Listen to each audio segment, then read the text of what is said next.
you're the one. Yes, yes, you need to go in the center. Yeah, you can. Oh, lovely, thank you. No worries. Can I thank Get your hand. you very much. Here we go. We're gonna move you over. Caroline, we have a second, so let's move the camera. Yes, so how do you want to work this? This camera can move to the side? Ja. Dit is het Witte Huis, deze moet naar achter. Kunnen we deze naar achter duwen? Ja? Dan komt deze van het Witte Huis hier te staan. Oké, maar ook is het niet gebruikt als je wil. Do you want to use the same tripod so we just can click off our camera? Huis maar helemaal naar achter. Zeg jij het er? Ik zeg het, komt zo. Even plek gemaakt worden voor Witte Huis.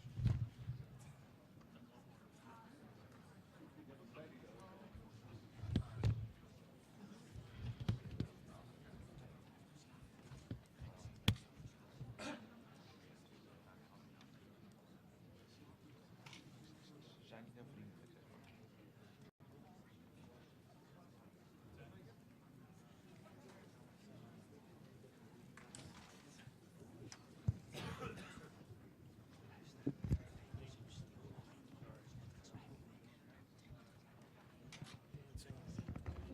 Thank you.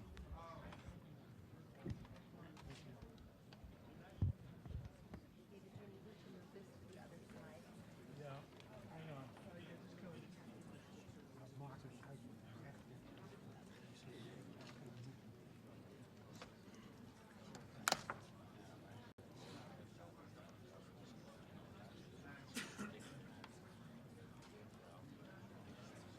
Ja, ik had er wel bij.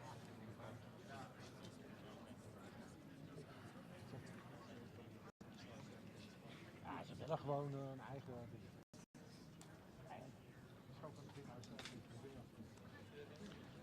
I need power. Is there power? I need power. AC. Is there power back here somewhere? Where? No, okay.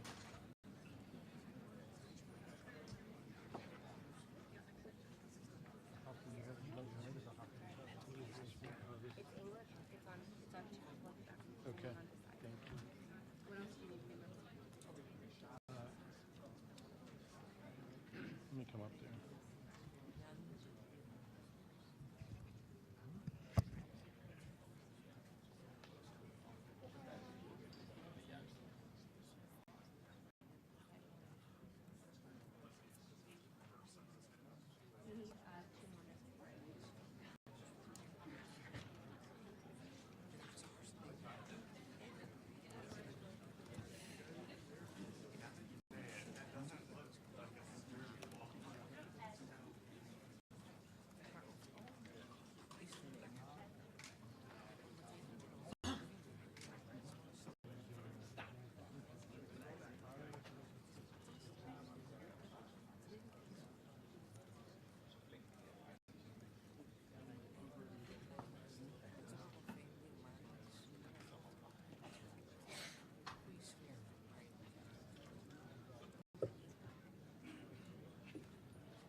Waarschijnlijk van de media.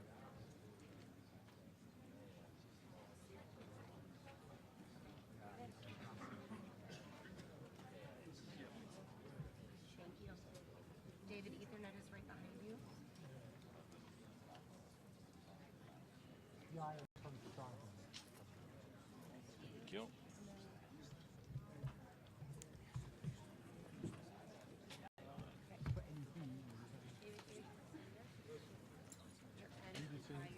Al 6, dan hangt er ook nog één hoog achter.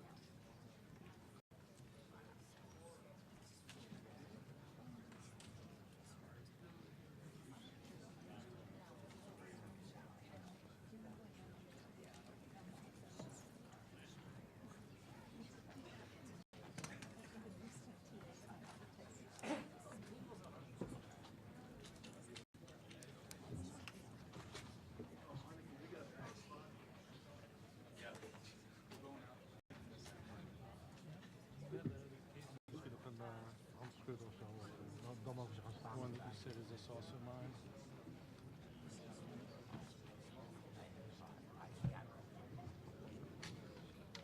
Let's get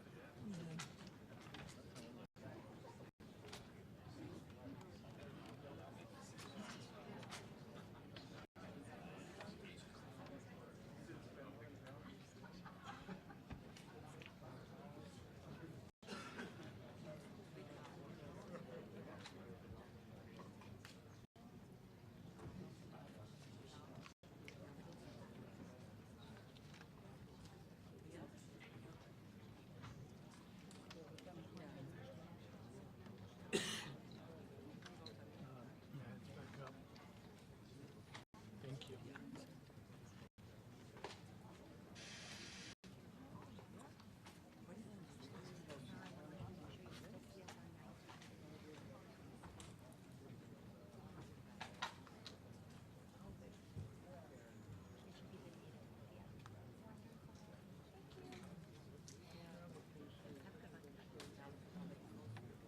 Thank you.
Copy.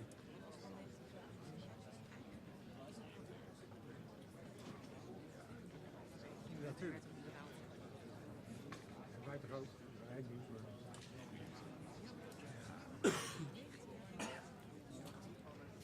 Zeker. Ja.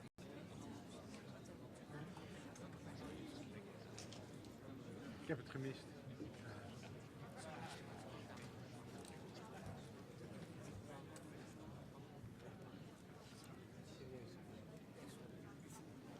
Maar ik kan het echt niet. Ik weet dat er ook een grond wordt bepaald. Tuurlijk, dat doet iedereen. Ik zou dat goed willen.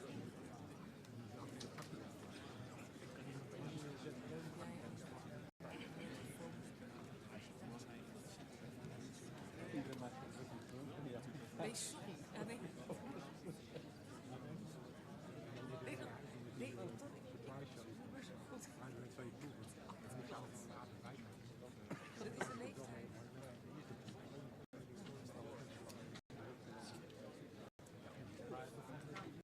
Ik had het wel. Ik had audio en lange lens.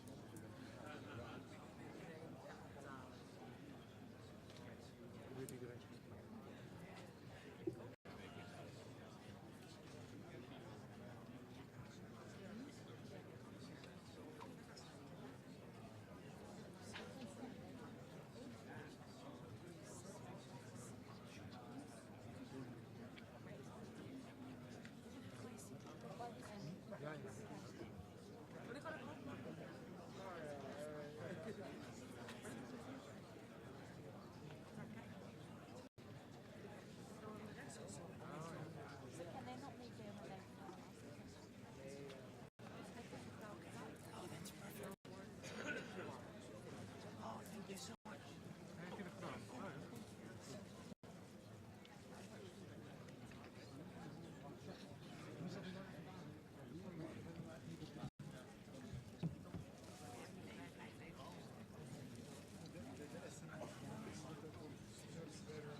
See, John.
Well, thank you very much. This has been an honor. It was a fairly long trip, but worth it. Tremendous things have been accomplished, as you probably noticed. Listened to a lot of wonderful speeches from the heads of a lot of wonderful countries. But I want to thank you for joining us at the conclusion of a highly productive NATO summit in the Netherlands. I want to thank them for the royal treatment they've given us. Couldn't have been nicer. And it's a beautiful country, really a beautiful country. Coming in, I saw the most beautiful trees. In fact, I want to bring some back with me. I want to also thank, I had breakfast this morning with the King and Queen, and they're incredible people. I said, you're central casting, beautiful people, great people, big, beautiful heart. And I enjoyed that. And also NATO Secretary General Mark Rutte, who's been terrific. He's been a friend of mine, used to be right here running this wonderful country. Now he's the NATO Secretary General. He's doing a fantastic job. And the Prime Minister, we appreciate everything you've done. And as you know, last weekend, the United States successfully carried out a massive precision strike on Iran's nuclear enrichment facilities, and it was very, very successful. It was called obliteration. No other military on earth could have done it, and now this incredible exercise of American strength has paved the way for peace with a historic ceasefire agreement late Monday, and we call it the 12-day war. Spoke to a few people. I guess that just sounded like the right name. It was a 12-day war. And we think it's over. I don't think they're going to be going back at each other. I don't think so. Not only have we dealt decisively with the critical threat of Iran's nuclear program, which was what I wanted. I said, Iran cannot have a nuclear weapon. I've said that for 15 years, long before I decided to do the political thing. But we've also reasserted the credibility of American deterrence, which is like no other. The people at NATO said Never been anything. You know, I rebuilt the entire military during my first term. And we have a great military. We have great generals. I got to know the good ones and the bad ones. Kept the good ones. Over the past 2 days, I was honored to participate in the NATO leaders meeting and also had extremely good individual discussions with the King and the Queen, Secretary General Rutte, and the Prime Minister. Great discussions. Very knowledgeable people. Major focus of our conversations at the summit was the need for other NATO members to take up the burden of the defense of Europe, and that included the financial burden. As you know, it was 2%, and we got it up to 5%. And they said, a couple of them came up to me, one in particular said, "Sir, we've been trying to get it up to 3% for 20 years, and we haven't been able, and you got it up to 5%. So they're going to be, most of them, I guess almost all of them, are going to be contributing now, 5%, a number that people are surprised at, but you need it today. The United States accounts for 2/3 of all NATO defense spending, and since I began pushing for additional commitments in 2017, believe it or not, our allies have increased spending by $700 billion. I said to people, you don't have any money, and a lot of them weren't paying. And so I started the process, and I picked it up as soon as I got back, which is 6 months ago. And following my election last November, almost all have accelerated plans to reach the 2%, 3%, 4%, and then ultimately, very quickly, 5%. And all of this is going to be done very quickly, almost immediately. You probably know this as well as I do. I'm sure they've been talking about it. It's really been a big focus. In a very historic milestone this week, the NATO allies committed to dramatically increase their defense spending to that 5% of GDP, something that no one really thought possible. And they said, "You did it, sir, you did it." Well, I don't know if I did it, but I think I did. This will be known as the Hague Defense Commitment, which is pretty good, pretty appropriate. When the allies reach this number, it will add more than $1 trillion a year. Think of that, $1 trillion per year to our common defense, and this is a monument really to victory, but it's a monumental win for the United States because we were carrying much more than our fair share. It was quite unfair, actually. But this is a big win for Europe and for actually Western civilization. For years, past administrations failed to get most allies to contribute even the 2%. I remember when I came here, we had 4 countries that were up to 2%, and I remember Poland was there. A couple of them were there, and but most of them were. We had 28 at the time. As you know, it's increased a little bit, and they've agreed now to more than double their budgets in all cases. And Europe stepping up to take more responsibility for its security will help prevent future disasters like the horrible situation with Russia and Ukraine, and hopefully we're going to get that solved. Last week they lost 7,000 soldiers, mostly soldiers, but they're also getting hit in Kiev. They're getting hit in some of the towns also. And that means life. Life is disappearing also in the cities and towns. Should have never happened, would have never happened if I was president. I said it 1,000 times, and it never did happen. It's never even thought about. But it's vital that this additional money be spent on very serious military hardware, not bureaucracy, and hopefully that hardware is going to be made in America because we have the best hardware in the world. You saw that where 14 missiles were shot at us the other day, and they were very nice. They gave us warning. They said, "We're going to shoot them. Is 1 o'clock okay?" They said, "It's fine." And everybody was emptied off the base, so they couldn't get hurt except for the gunners. They call them the gunners. And out of 14 high-end missiles that were shot at the base in Qatar, all 14, as you know, were shot down by our equipment. Amazing stuff. Amazing that they can do. It's like shooting a bullet with a bullet. It's the same thing if you think about it. 14 out of 14, and they weren't even that surprised. I said, "Do you do that well often?" They said, "We pretty much do, sir." The Ukraine crisis has also highlighted the urgency of rebuilding our defense industrial base, both in the United States and among the allied nations. We cannot afford to be dependent on foreign adversaries for critical minerals. And as you know, we made a deal with Ukraine to take a vast amount of the land they have for minerals. We need it. And once again, I want to thank all of the people in the Netherlands, incredible people. It's a great place. And all of the NATO allies for the tremendous summit that we just had. A letter just came in, and a statement came in from the Atomic Energy Commission of Israel. And I just wanted, this is an official letter, and they're very serious people, as you know.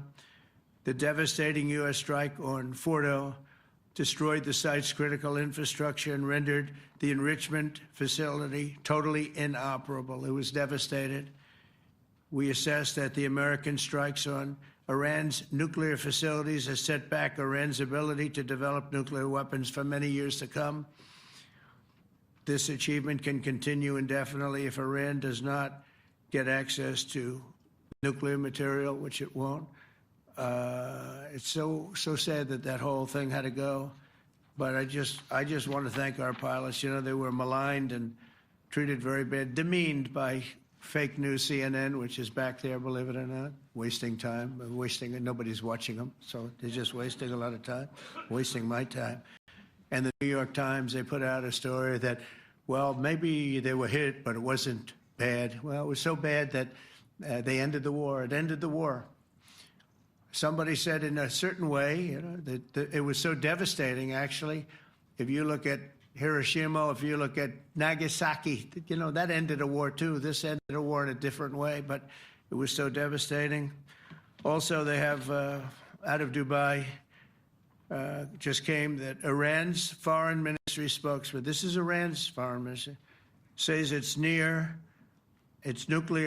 installations were very badly damaged by the American strike. So what bothered me about these reports with fake reports put out by the New York Times, failing, I call it the failing New York Times because it's doing terribly. Without me, it would be doing no business at all. But, and by fake news, CNN and MSDNC, all of these terrible people, you know, they have no credibility. You know, when I started, they were at 94% credibility, the media. Now it's at 16%. And I'm very proud of it because I've exposed it for what it is. But when I saw them starting to question the caliber of the attack, was it bad? Well, it was really bad. It was devastating. They were obliterated. In fact, you can't get into the tunnels. They just put that over. They just came out. They can't. There's nothing. There's no way you can even get down. The whole thing is collapsed in a disaster. And I think all of the nuclear stuff is down there because it's very hard to remove. And we did it very quickly. When they heard we were coming, it was, you know, you can't move it. It's very hard, very dangerous, actually, to move to. And they also knew we were coming, so I don't think too many people want to be down there knowing we're coming with the bunker busters, as we call them. We're the only ones that have them. We have the best equipment, best nuclear equipment, and we have the best equipment in the world. And by the way, we can't forget our submarine, which was out there, submarines actually, but submarine was out there. We shot 30 rockets into an area, every single one of them. I think it was almost 400 miles away, I think, Pete, right? 400? And long. It was in the ocean, long ways away. And we shot a total of 30. Every single one of them hit within 9 inches from where it was supposed to be. It took out a lot because we didn't do just Fordo. We did 2 others in addition, which hadn't been completely destroyed. So we hit them with a submarine from hundreds of miles away. Amazing, just amazing equipment. Greatest submarines in the world. Nobody's even close. They're 20 years behind us when it comes to submarine technology. So that's one, and the other was from the Atomic Energy Commission. And they have about 3 or 4 of them now coming in from atomic energy commissions from various places. But the one that we have that just came out, we released it a little while ago, was from the Israeli Atomic Energy Commission. But numerous of them are getting to see the site, and the site has been demolished. And again, we had these brave patriots, these incredible flyers, these people that can fly a plane better than anybody can fly a plane, going into very hostile territory, flying into the territory that has got more missiles and things pointed at it, but it was very stealth. They didn't get to see it. It was dark. That's the amazing thing about the shots. They hit the shots perfectly, and yet it was dead dark. There was no moon. There was no light. It was virtually moonless. It was very dark, and the shots were hit perfectly. But when they get demeaned, and they were very upset about it because they knew how strong it would be. Back in Missouri, the pilots flew about 36 hours, two ways, far distance, and in those incredible B-2s. And we then had the F-22s, and we had the F-35s, and we had other planes, and we had, I think, a total of 52 tankers. That means the big tankers, because the refueling was a lot for all of the different planes that we sent. Incredible operation, and I have to say, General Raisin Kane was incredible. That's why he beat ISIS, and we beat ISIS in a matter of weeks. I was told it would take 4 to 5 years. We did it in a few weeks, and he was great. That's why he's the head of the Joint Chiefs of Staff right now, because I had a very good experience with him. He knocked out ISIS in a period of literally a few weeks. Amazing. And it was supposed to take a few years, 5 years to be exact. So we had a great victory there, and we then came here, and I think we had a great victory here. But this is an ongoing project. This is the safety of Europe, the safety of the world. And they've raised it from 2% to 5%, something which nobody, and you're talking about over $1 trillion a year. So we're talking about a lot of money coming in from countries that we're not paying nearly enough to be effective. So I have, as you know, Marco Rubio with me, and Pete Hegseth, Secretary of State and Secretary of War. Should we say Secretary? You know, it used to be called Secretary of War. Maybe for a couple of weeks we'll call it that, because we feel like warriors. It used to be called Secretary of War. In fact, if you look at the old building next to the White House, you can see where it used to be Secretary of War. Then we became politically correct, and they called it Secretary of Defense. I don't know, maybe we'll have to start thinking about changing it, but we feel that way. Do we have any questions, please? Wow. That's a lot of questions. Who's a nice person? Oh, you're not a nice person, but I'll let you ask one. Go ahead. What's he going to ask? He is not nice at all. I know him well. Thank you, Mr. President. Yeah. Thank you for taking the time before flying home. You just said you believe the conflict between Israel and Iran is over. What makes you so confident it is? And what do you do if it isn't? Because I dealt with both, and they're both tired, exhausted. They fought very, very hard and very viciously, very violently, and they were both satisfied to go home and get out. And can it start again? I guess someday it can. It could maybe start soon. I think a big telltale sign was when, as you know, Iran somewhat, by not much, violated the ceasefire, and Israel had the planes going out that morning, and there were a lot of them, 52 of them. And I said, you got to get them back. And they brought them back. They didn't do anything. They brought them back. It was very good. I thought it was amazing, actually. They have fought a hell of a war. They fought very hard. I think the war ended, actually, when we hit the various nuclear sites with the planes. And I just hope you people can give these pilots, these are the best pilots in the world. They're the best shots in the world. They call them shots. That's what they are. And wait a minute. And I just hope you can give them the respect they deserve, because they came home to fake news. And like, oh, gee, there was hardly any damage. The things are decimated. So, but I think, no, I think they're very much finished. I think Israel's going to get back to doing what they do, and I think that Iran's going to get back. You know, Iran has a huge advantage. They have great oil, and they can do things. I don't see them getting back involved in the nuclear business anymore. I think they've had it. They've been at it for 20 years, and I don't see that happening either. Now, if it does, we're always there. It won't be me. It'll be somebody else, but we're there. We'll have to do something about it. Yes, please, go ahead. Go ahead. Oh, fake news, CNN? Oh, yeah, here we go. Wait till you hear this question. Thank you, You should really say how great our soldiers and our warriors are. I think everyone appreciates our soldiers and our warriors. I do have two questions for you, Mr. President. You just cited Israeli intelligence on these attacks. Earlier, you said U.S. intelligence was inconclusive. Are you relying on Israeli intelligence for your assessment of the impact of the strikes? No, this is also Iran made the statement. And it's also, if you read the document that was given, that Pete can talk about if you'd like, the document said it could be very severe damage, but they didn't take that. They said it could be limited or it could be very severe. They really didn't know, other than to say it could be limited or it could be very, very severe. And you didn't choose to put that because it was very early after. Since then, we've collected additional intelligence. We've also spoken to people who have seen the site, and the site is obliterated. And we think everything nuclear is down there. They didn't take it out. Okay, question? Please, go ahead.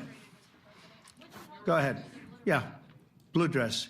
Thank you so much, Mr. President. Yesterday, you said China can now continue to purchase oil from Iran. Yeah. Are you giving up on your maximum pressure campaign? Because there are sanctions right now. With who? On Iran.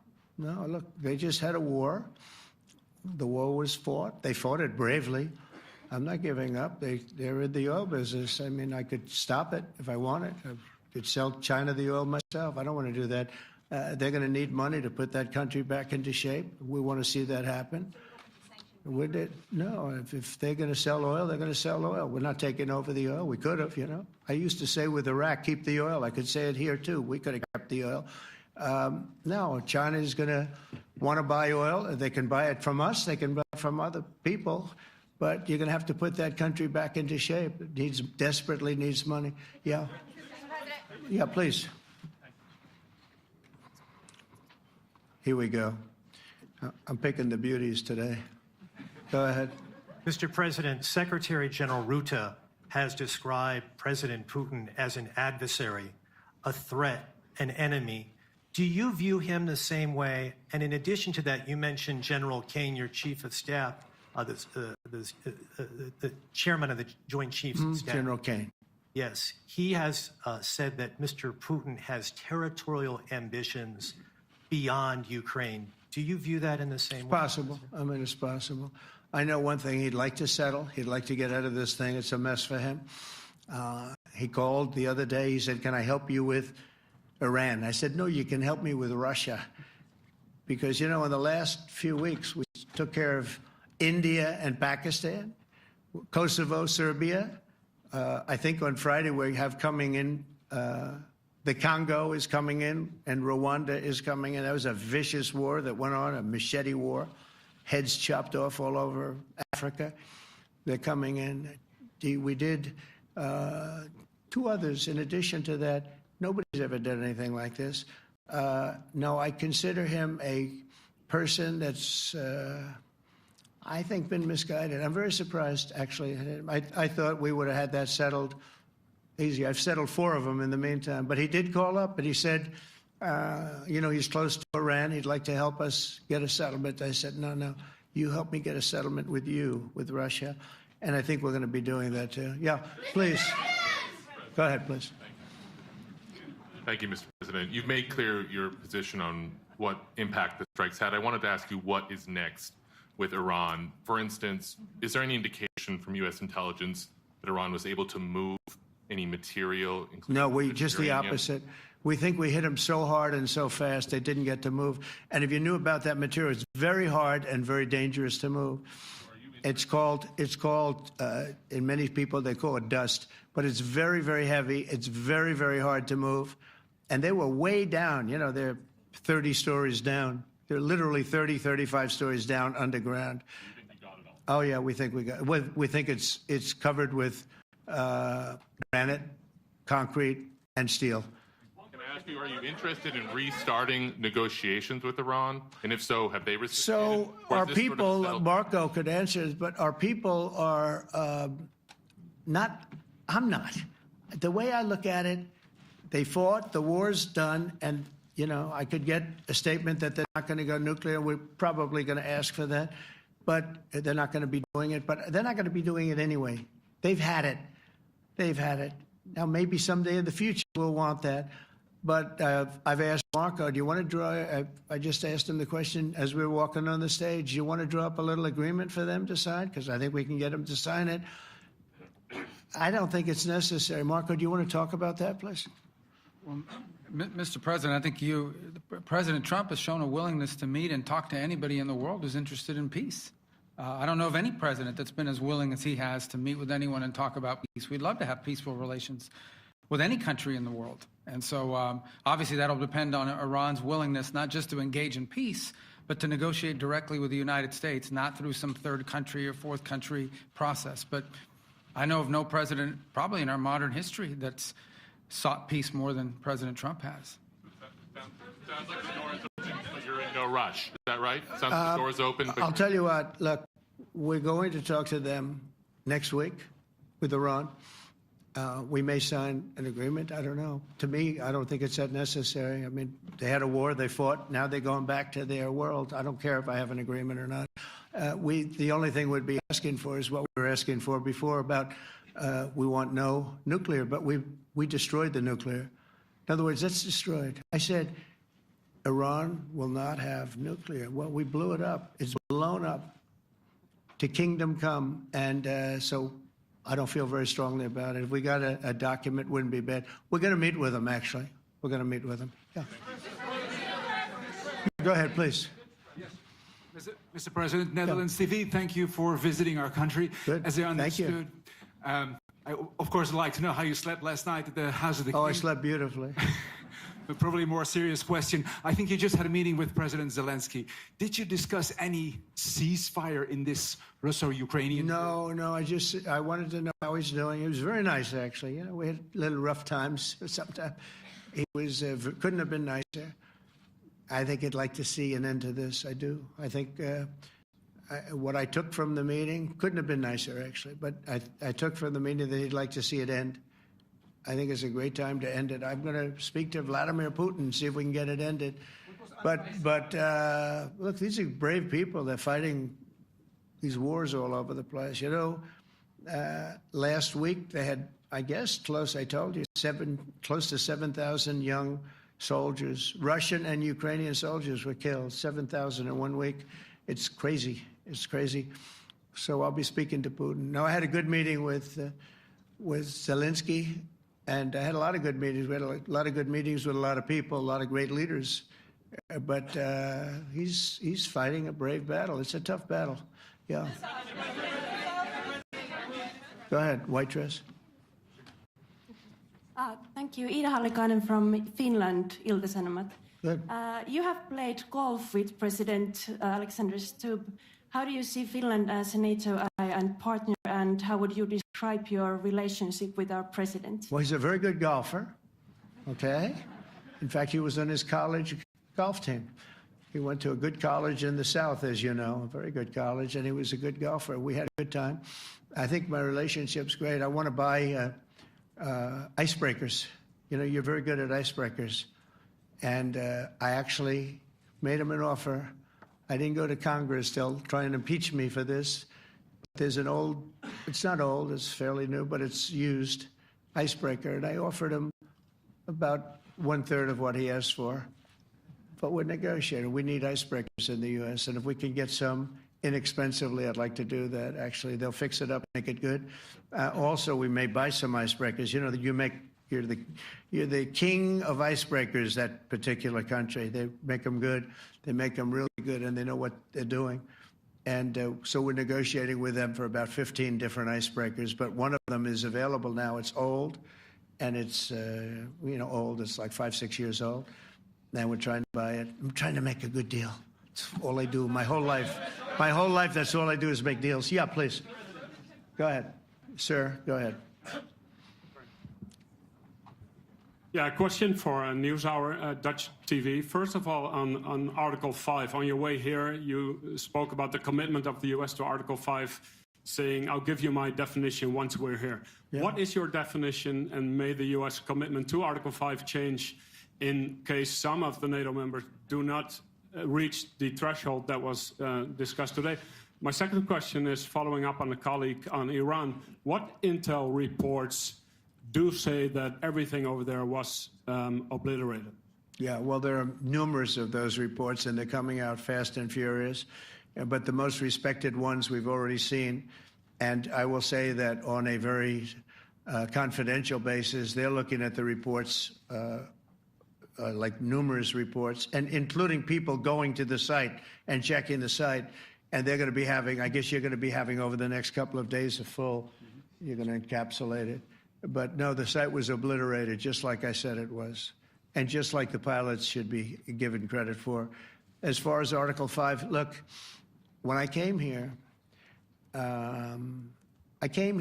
because it was something I'm supposed to be doing, but I left here a little bit differently. I said, I watched the heads of these countries get up, and the love and the passion that they showed for their country was unbelievable. I've never seen quite anything like it. They want to protect their country, and they need the United States. And without the United States, it's not going to be the same. And you can ask Mark, or you can ask any of the people that were there. It was really moving to see it.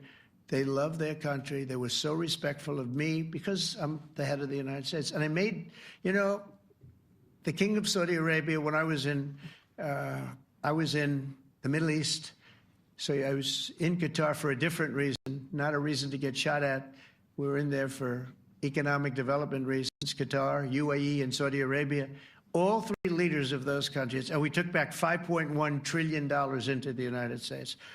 All three leaders said, you're presiding over the hottest country in the world. The United States right now is the hottest. Everybody wants to be there. Everybody wants a piece of it. He said, a year ago, your country was dead. You had a deadhead running it. You had a country that was dead, and it was dead. You had people pouring through the borders. You had inflation. You had everything. He said, you've made it in 5 months at that time. You've made it the hottest country. This is the hottest country in the world. The United States right now is the hottest country in the world. And when I was around that table, it was a nice group of people, many of whom I knew from previous. When I saw the passion they had for the country, almost everyone, and you probably have the tapes, it was very public, but almost every one of them said, thank God for the United States. Without the United States, they couldn't really have NATO. It wouldn't work. It wouldn't work. It will in the future because now they're paying much more money, but it wouldn't work. It was great. And I left here differently. I left here saying that these people really love their countries. It's not a ripoff, and we're here to help them protect their country. Okay, we'll do one or two more. Thank you, Mr. President. Yeah. A question on Spain. Are you satisfied with today? Oh, I think Spain's terrible what they've done. No, I do. They're the only country that won't pay the full up. They want to stay at 2%. I think it's terrible. And, they're doing very well. The economy is very well. And that economy could be blown right out of the water with something bad happening. Spain is the only country that... Are you from Spain? Yeah. Good. Congratulations. You're the only country that is not paying. I don't know what the problem is. I think it's too bad. So we'll make it up. You know what we're going to do? We're negotiating with Spain on a trade deal. We're going to make them pay twice as much. And I'm actually serious about that. We're going to make Spain... I like Spain. I have so many people from Spain that it's a great place, and they're great people. But Spain is the only country out of all of the countries that refuses to pay. And, so they want a little bit of a free ride. But they'll have to pay it back to us on trade because I'm not going to let that happen. It's unfair. It's unfair to NATO. All right, sir, please. Go ahead, right in the back. Yeah, you, tall one. The tall man. Mr. President, Johannes Petra from Austrian National Television. How are you? You once said that you would end the Ukraine war in 24 hours. You later said that sarcastically. Well, of course it was sarcastic. But you've now been in office for 5 months and 5 days. Why have you not been able to end the Ukraine war? Because it's more difficult than people would have any idea. Vladimir Putin has been more difficult. Frankly, I had some problems with Zelensky. You may have read about him. And it's been more difficult than other wars. I mean, look, we just ended a war in 12 days that was simmering for 30 years, frankly. We ended Rwanda and the Congo. It's coming to sign the documents. We've already signed basic documents, but they're coming, I think, to the White House on Friday. We ended, Serbia was going to go at it. But maybe the most important of all, India and Pakistan. And that wasn't whether or not they may someday have nukes like we're talking about in the Middle East, like we're talking about with Israel and Iran. This is they have nuclear weapons. I ended that with a series of phone calls on trade. I said, look, if you're going to go fighting each other, it was getting very bad. You know how bad that last attack was. It was really bad. If you're going to go fighting each other, we're not doing any trade deal. No, you have to do a trade deal. I said, we're not doing any trade deal. And in fact, I had the general, who was very impressive. The general from Pakistan was in my office last week. You know, Prime Minister Modi is a great friend of mine. He's a great gentleman. He's a great man. And I got them to reason. I said, we're not doing a trade deal if you're going to fight. And if you're going to fight each other, we're not doing a trade deal. And you know what? They said, no, I want to do the trade deal. We stopped the nuclear war. Go ahead. Go ahead, Jeff. Here's another beauty, Jeff. He's a beauty, all right. Go ahead. Mr. President, to follow up on Ukraine, will the United States contribute any more money to Ukraine's defense this year to the $5 billion that allies are giving? And one question, you had another meeting with the Dutch opposition leader, Mr. Wilders. Can you tell us about that meeting? And are you upset about his anti-Muslim stance? I'm not upset about it. It's just his view. He's unhappy with the way things are going in this country and various countries. He was an opposition leader. And I was asked to meet with the opposition leader by the people that are running. I think they have some deal where if you have a meeting, you're supposed to meet with an opposition leader. I said, that's strange. We don't do that. But I met with I didn't know him. He seemed like a very nice guy, but he's in opposition to the current people, and that was set up by the current people. So I assume when I met with the Prime Minister, you're supposed to meet with the opposition. We'll have to try that sometime in our country. Let's not do it. But I thought he was very good. As far as money going, we'll see what happens. There's a lot of spirit. Look, Vladimir Putin really has to end that war. People are dying at levels that people haven't seen before for a long time. Go ahead. Go ahead. White shirt. Oh, she's all excited. So, BBC News Ukrainian. Where are you from?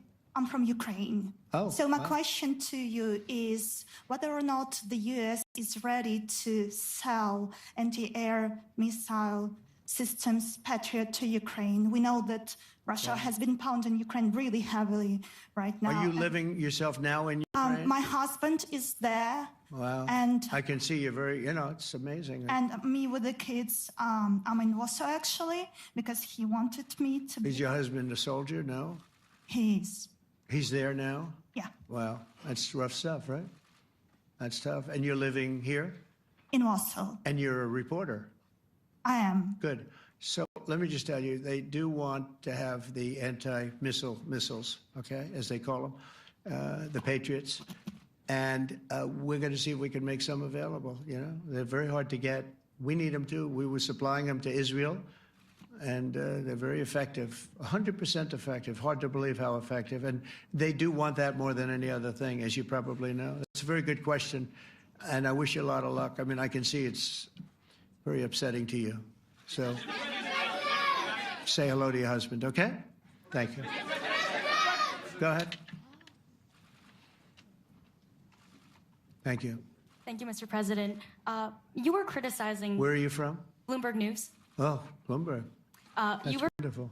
You were criticizing the Federal Reserve Chair before coming to this summit. Yeah, I think he's terrible. I was wondering if you've begun interviewing different candidates for the Fed pick. Yeah, I know within 3 or 4 people who are going to pick. I mean, he goes out pretty soon, fortunately, because I think he's terrible. We have no inflation. We have a tremendous economy. Hundreds of billions of dollars of tariff money is pouring in. Factories are being built because they don't want to pay the tariffs, so they're building them all over the country. I think we're close to $15 trillion. I told you $5.1 trillion from the Middle East alone, but of investment money coming in. There's never been anything like that in the history of our country. But we have no inflation. And we have borrowing because Biden, stupidly, they did short-term debt. So we have borrowing coming up. And, we'll go 10 years, maybe longer, maybe shorter, but we'll go a long period of time when we do the debt. And because of him, because of this guy, we will have to pay for years. We'll be paying for him. And I said to him, listen, there's no inflation. He says, but maybe there'll be some. That's true. I said, if there is some, what you do is raise the rate. I'm okay with that. You raise the rate in 2 years from now or in a year from now.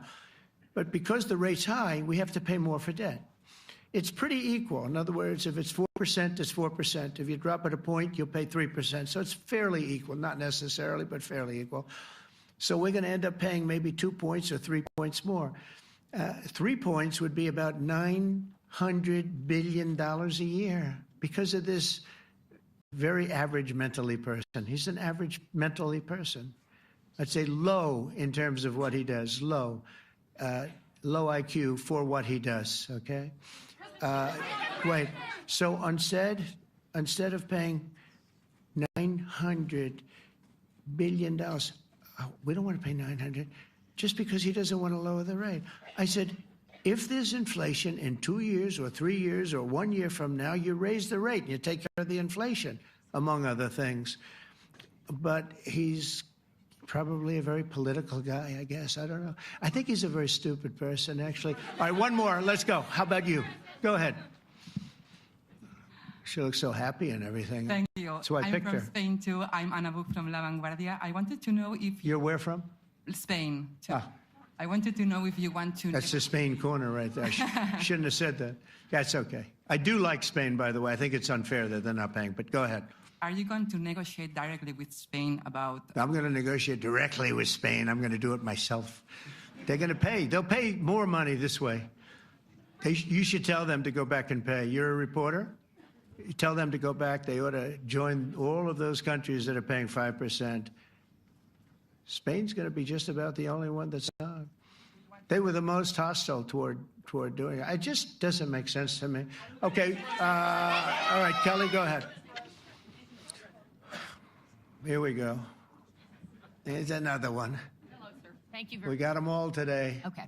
So, Mr. President, you talked about expecting some on-the-ground assessments at Fordo and other sites. Now Is that Israeli and U.S.? It's been obliterated, Kelly. It's been What is your message then, sir, to the intelligence community when they present reports? You're not disputing the DIA report. You're just... They presented a report that wasn't finished. We're talking about something that took place 3 days ago. I understand that. The report was done 2 days ago. Wait a minute. Yes. They didn't see it. All they can do is take a guess. Now, if you take a look at the pictures, if you take a look how it's all blackened, you know the fire and brimstone is all underground because it's granite and it's all underground. You don't show it.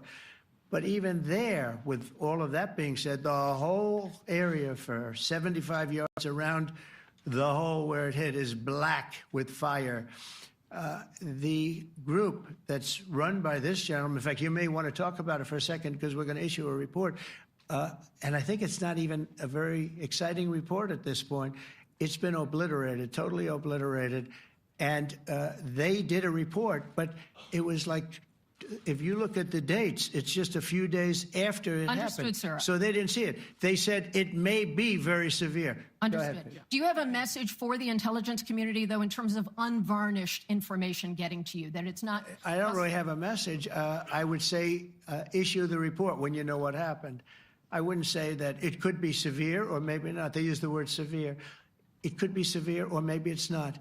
So people like you picked up and said, oh, it's not severe. No, the report was not a complete report. Yeah, the message was probably wait till you know the answer before you... And, sir, did you not have a public component to your Zelensky meeting for a tactical reason with President Putin? Let him answer this. Hello, Mr. Secretary. Yeah.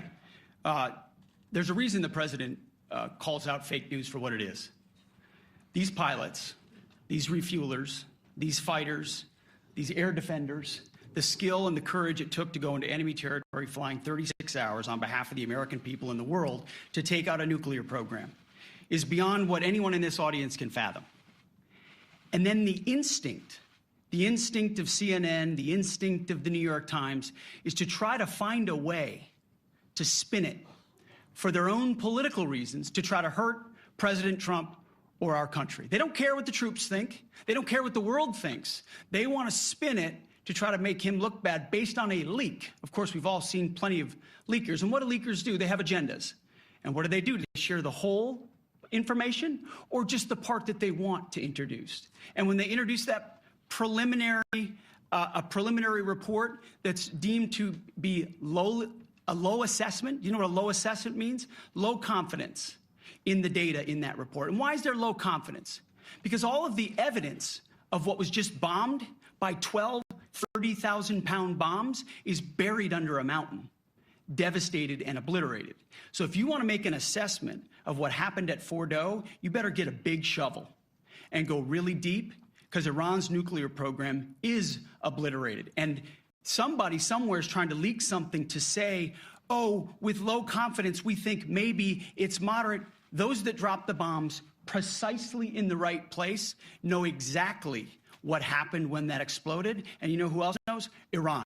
That's why they came to the table right away, because their nuclear capabilities have been set back beyond what they thought were possible because of the courage of a commander-in-chief who led our troops, despite what the fake news wants to say. But you're not disputing the report said what it said, even though it was initial.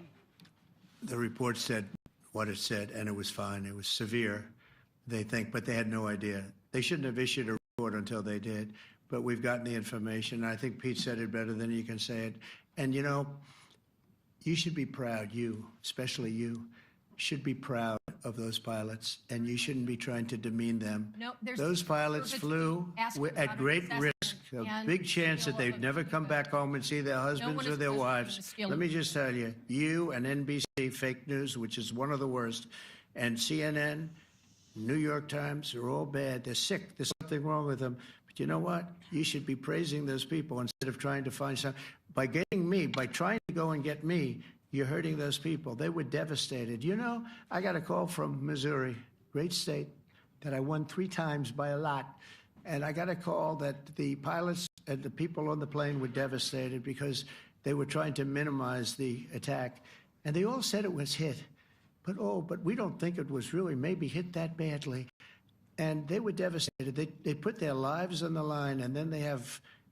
And I'm not referring to you, but real scum come out and write reports that are as negative as they could possibly be.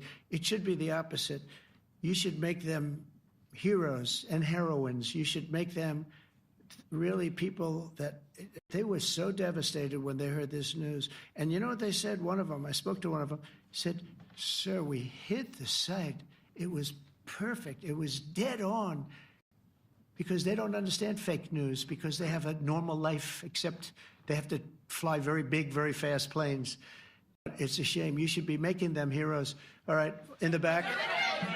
Go ahead, back, white, yeah. White jacket, yeah. Go ahead, give him a mic. Hello. Deborah Haynes from Sky News. Good. Mark Rutte, the NATO chief, who is your friend, he called you daddy earlier. Do you regard your NATO allies as kind of children? No, he likes me. I think he likes me. If he doesn't, I'll let you know. I'll come back and I'll hit him hard, okay? No? He did it very affectionately. Daddy, you're my daddy. Do you regard your NATO allies, though, as kind of like children, and they're obviously listening to you and they're spending more, and you're obviously appreciative of that, but do you hope that actually they're going to be able to defend themselves, defend Europe on their own? I think they need help a little bit at the beginning, and I think they'll be able to, and I think they're going to remember this day. And this was a big day for NATO. You know, this was a very big day. They took it. One of the gentlemen said, you know what? We've been trying to raise money raise the rate for 30 years, he said, 20 years, from almost the beginning. And he's been there for a long time. He said, until you came along, it never happened. What you did is amazing. It's been sort of an amazing day for a lot of reasons, but also for that. Yeah, go ahead. Do you think they can do it without you, though, in the future? Can they do it without Well, ask Mark. I mean, you have to ask Mark, okay? So we're heading back. We're heading back. I want to thank these 2 gentlemen behind me. They're incredible people, both of them. They've done a fantastic job. And Susie's in the front, and she's done great. And Monica, thank you very much. It was quite an exciting time. and we're going to be heading back. We'll be back soon, and we'll see you in Washington, D.C. Remember this, we have the hottest country anywhere in the world. Thank you very much, everybody. Thank you.